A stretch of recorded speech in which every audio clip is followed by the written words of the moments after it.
బుజ్జి, చెప్పరా. ఫస్ట్ లో నాకు ప్రపోజ్ చేసావు కదా, ఆ, అప్పుడు నువ్వు నాకు ఒక కవిత చెప్పావు. అవును. ఇప్పుడు ఒకసారి చెప్తావా? అదే ఇప్పుడెందుకు? వినాలనుంది. నీటికి రంగు లేదు, నువ్వే రంగు కలిపితే ఆ రంగులోకి మారుతుంది. గాలికి రూపం లేదు, నువ్వెందులో నింపితే దాని రూపమే చూపుతుంది. నింగికి అంతం లేదు, నువ్వెంత దూరం వెళ్ళినా దాని గమ్యస్థానాన్ని చేరుకోలేవు.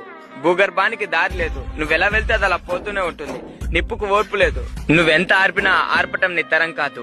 ఈ పంచభూతాలను జయించిన వాడు అమరుడైతే, నీ ప్రేమను జయిస్తే నేను అమరుణ్ణే. 3 ముళ్ళు 7 అడుగులు ఒక్క జీవితాన్ని నిర్ణయిస్తాయి. నువ్వు నా కోసం దిగి వచ్చే ఒక్క అడుగు మన జీవితాన్ని నిర్ణయిస్తుంది. దిగి వస్తావో ధిక్కరిస్తావో నీ ఇష్టం, కానీ ప్రియతమా, కరుణించాలి అని నీకు ఉంటే కడ వరకు ఎదురు చూసేంత ప్రేమ నాలో దాగి ఉంది. నువ్వు ఒప్పుకుంటే ఆనందం అనే ఒక కొత్త లోకాన్ని సృష్టించి అందులో నేను రాణిలా చూసుకుంటా. I love you.